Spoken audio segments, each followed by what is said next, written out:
Welcome to another episode of the Pip Village podcast. Now, I'm going to get straight into it today. We're going to talk about customers.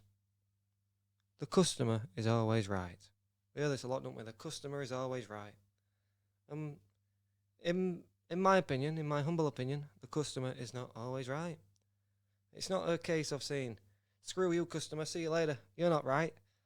But in some ways it is, actually. And let me explain a little bit. When you look at your customer as your responsibility, you will see that any issues that you have with customers and your customer base, that is your fault. Now, not all customers are right for you. You should not be working with everybody and anybody. And you should have a business that is structured around a price point and a level of service that attracts a particular target audience. And you should know that target audience. So first and foremost, the first point would be that you need to know who your ideal customer is and why your service benefits them for the long term. If you're wanting to create a long-term relationship in business and you want to service somebody on a monthly basis and getting them on a retained fee, you need to ensure that they are right for you. You need to take them through a sales process. But first and foremost, you need to brand yourself correctly around a specialism. You need to become a specialist so you can attract the right people, you can develop a target audience, you know who your niche market is, and you can go out and you can either cold call them, target them on Facebook or LinkedIn, and you can actually create a business around that one specialism, around that target audience, and build a brand around that, write content around that, make videos around that. And this is what it's about. It's about disqualifying customers that aren't right for yourself. Some people just aren't right to work with. You should not be working with everybody. And I've suffered this myself a little bit. As I got started and I went out there into the market to sell websites at £30 a month. As you can imagine, the level of service people need with their website and the level of functionality, it all depends on their business needs. So when I first started and I was getting in touch with people and they said, right, well, I need this and I need that and I need a store, I would do it. And I'd do it for the same price. So then I'd set up a store and I'd find that it was maybe 5 times more work to set up the store than it would be a regular website. Now,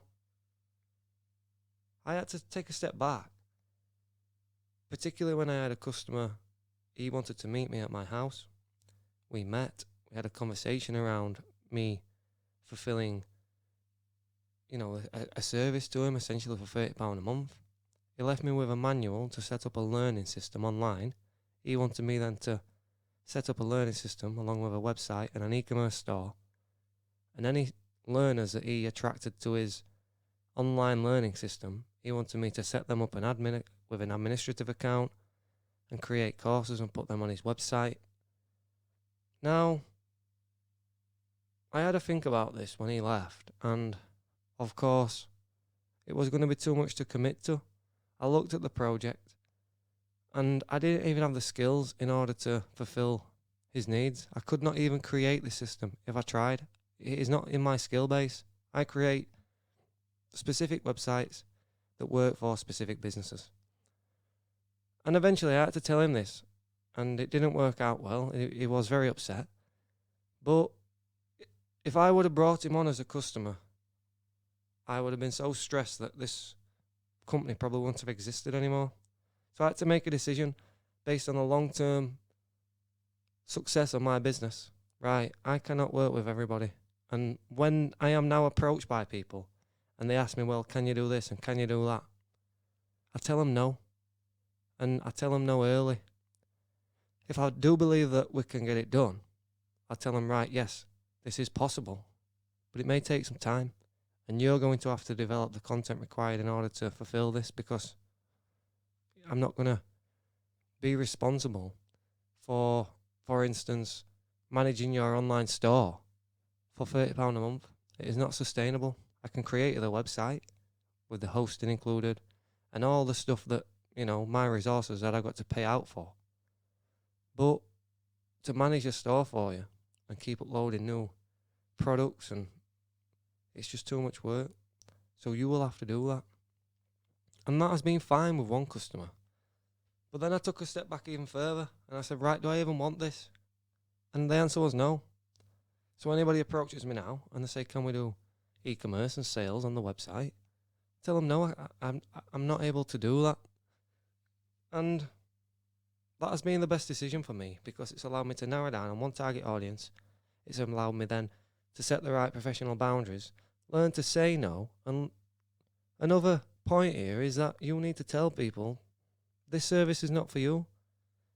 This service is not for you. It won't work for you. I don't think you'd be a good fit for our business. You know, we're a £30 a month website. It's not for everybody. You may need a higher level of service. And I go back into the market and reconsider what you actually want to do, because this may cost you a lot of money. And is it worth it? And you start asking them the right questions. Why do you want this? Why do you want to build your own trusted trader? Because that's not something I can do for you, because I've got a team of 60 people. I've got 60 employees. So I can't do the work of 60 employees, particularly not for £30 a month.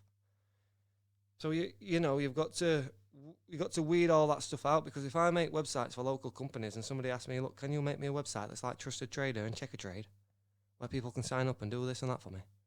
And I start saying, oh yeah, good idea that. And I'm just wasting his time because I know that I'm never going to do it. Then that's not being a professional, is it? So this is what it's about. It's about being a professional, setting the right boundaries, you know, asking the right questions, taking them through a consultation process. So you brand your service right. You take responsibility for your customers with the business structure, your price point, your specialism, your brand message, how you communicate with people. And then you manage their expectations with a sales process. So you ask them the right questions. You narrow people down. You disqualify customers. So for instance, when I ask people why do they want a website, what are they going to utilize it for, how they're going to use a website, how do they think it's going to benefit them, what is the specialism of their business, what are they going to need long term, are they ever going to need to sell anything on the website? You've got to dig deep, ask these questions before you get started, because if not, they might come to you in 3 months, oh, can you add these as a product on my website that people can buy? Well, no, not really, mate, because I've not set up your website with that functionality in mind. So I didn't know you actually wanted that. So unfortunately, no, because we've got this website now. And really, what you're asking for is something that I ain't got the skills to do, mate, if I'm honest. So, you know, you've got to make those, you've got to have those tough conversations. It's easy to just say, yeah, I'll do it. And either then commit to doing it and spend 40 hours doing something every month for £30 a month, which, you know, is that sustainable? I get 4 customers and I've got a full-time job for £120 a month. So this is the game now. You've got to recognise this. You've got to realise that the customer is not always right, but in the sense that the customer is not right for your business, and you need to disqualify that customers.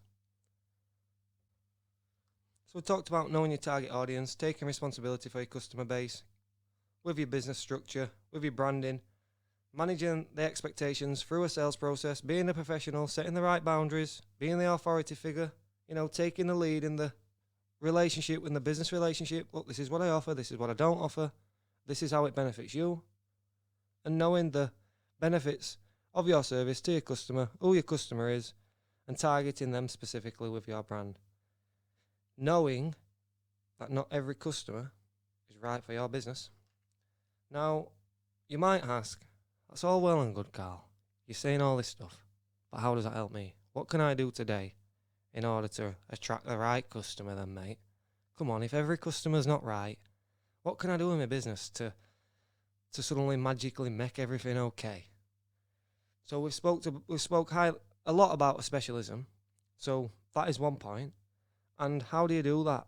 If you run a company now, say you're a builder, you're a joiner, and at the moment you do fitted wardrobes, bespoke furniture, you know, you fit kitchens, you do some home improvements, you've got 4 service pages there on your website, 4 separate things that you do. You do garden studios, so then there's 5. You get all this work that's differentiated. And you say, right, well, I want to just focus on fitted wardrobes and fit these bespoke wardrobes for people. I've got all these services now.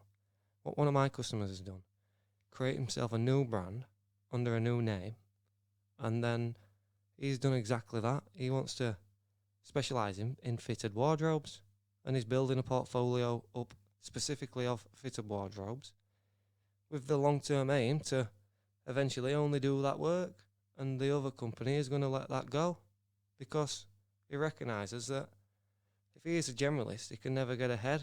He has always got to go into the market and sell on price because he cannot sell on value. He cannot say, look, this is all I do. This is my specialism. This is why people come to me, because I do this well. And this is why I charge this much. Whereas if you just do everything and you go around, oh yeah, I'll fit your kitchen. What differentiates you from somebody else who's going to fit the kitchen? Besides the £200 that the customer's going to save by coming to you because you've lowered your price. And this is the type of thing that I'm talking about. You do not need to be servicing everybody. You do not need to be taking on the small jobs.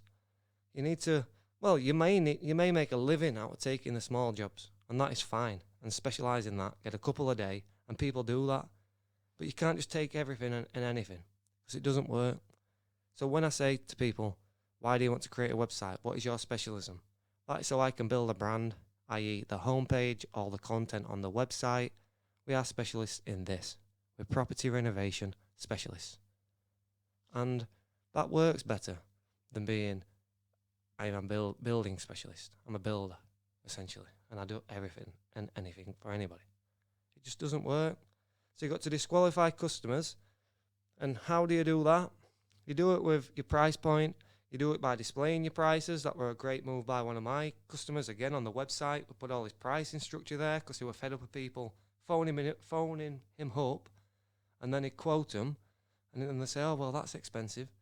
Well, we're thinking, well, you know, I only want people to phone me if they know my price, they're being on my page, they can see my price. If they don't like it, they won't phone me. It's going to save me time.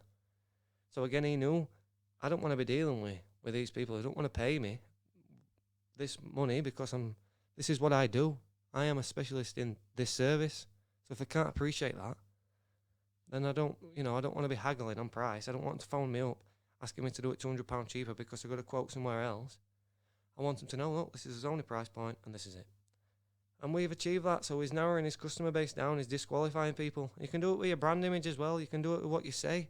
You know, in ads, they do it in, like, you know, with cars. If you're advertising a car, for instance, this is just something I've seen in a recent book. But they're advertising this car, and essentially, like, not for anybody who earns under 100 grand a year. This is not for the poor people. You won't like this if you're poor. Or, you know, something that relates to your customer audience, because they know that if they're buying a £100,000 car, they're not targeting people who's making 20 grand a year. They're targeting people who's making 250 grand a year. People who are looking to, you know, get that car to boost their ego and all this stuff. So they know the customer audience, they know what drives them emotionally, and then they connect with that point. Because when you're making a decision, you're making it from an emotional standpoint, and then you're justifying it to yourself logically. So you need to connect with them emotionally, let them make that purchasing decision, let them come to you, and then your service needs to be good enough through the sales and consultation process for them to stick by it, make the purchasing decision in the end, and be happy that they made that purchasing decision for the long term and stick with you. Particularly if you're going into a business to business, I'm going to service you on a month to month basis. You know, give me £30 a month, I'll create your website. You need to make, no point me making somebody a website, they give me £30 for 1 month and then they stop paying me because they're not happy. Or 2 months, or 3 months, or even 10 months. I want them to continue to pay that £30 a month forever, because if not, I'd just charge them £500 for the website to begin with. I'm not going to get that for another maybe 18 months.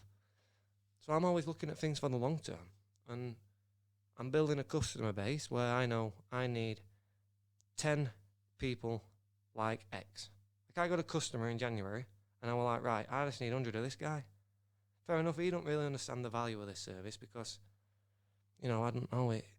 He's asking me why this and why that, and what else can I do for his website and this and that. Well, your website's created. You've sent me this content. I've got everything on there that you've ever done from your Facebook page. I've got over 40 pages already. I can't market your website. I can't market your business for you as well. You need to utilize this website yourself. So then you've had to start telling people this. You've got to start saying, look, you know, I don't know what you want me to do for you, mate. unless you've got any ideas on how we can improve on this website. Like, yeah, fair enough, I've got a diploma in digital marketing and I've set it up well for the search engines, but organic traffic is really hard to obtain.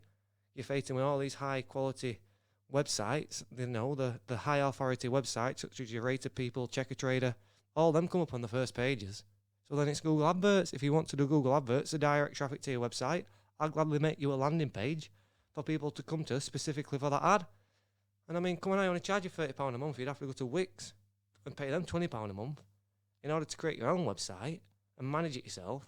And then you'd obviously be responsible for marketing it as well, like you are now. You're still responsible for marketing your website. So then on my brochures, I put, nothing is guaranteed. You need to market this website. You need to utilize the website. Here's a couple of ideas on how you can do it. Post it on your social media, put it on your business card, put it on your van, do this and that, reach out in the community. Here's some ideas on the content that you can send to me that I can post for you. I'm helping you now utilize the website. So I've developed marketing material that help people understand my role and their role, and I send that to them. Hiya mate, please see this attached. I hope you understand, but for £30 a month, this is what I provide. This is what it covers: your web hosting, email addresses, domain name. I've built you a bespoke website for your business. There's over 80 pages on there. It's set up well with the search engines. This is the search engine audit that I've just done that shows us, look, everything's going okay. And this is the product, this is the service. If you're not happy with that, mate, then I'm sorry, but I can't continue with this service. And you've got to set that boundary, because if not, people won't pay you. If you don't follow up and ask them for the payment, why would they ever pay you? So, again, be a professional. The customer is not always right. They're not always right for you and your business. Take responsibility for that. Build a brand around a specialism, around one niche audience. Tell them the right things. Market yourself right. Manage the expectations in the sales process. Be a professional. Set the right boundaries. Demand respect, but be the authority figure. Always be trustworthy. And go in with the right intentions. So again, the customer is not always right. You should be very selective about who you work with. Build the right people. Build the right foundation. Why did you get into business? It's to work with people who respect you. Now, thanks a lot for your time. Once again, Pit Village Podcast sponsored by Prospect 27. Pay monthly websites, £30 a month. No setup fee for a limited time. Prospect27.co.uk. Check us out, Pit Village Podcast. We are reaching out to people for interviews. It's interviews at pitvillagepodcast.co.uk. Small business owners. Let's see what your specialism is and see how people can maybe sell to you. Tackle something from a unique perspective, I guess. So, for instance, we've got a interview coming up with an accountant friend, acquaintance, and we're going to talk about how to sell to accountants. How he built his brand as an accountant, not specifically about accounting, which we both know is boring. Thanks a lot for your time today. Pit Village Podcast. All the best. I'll see you tomorrow for the Marathon March.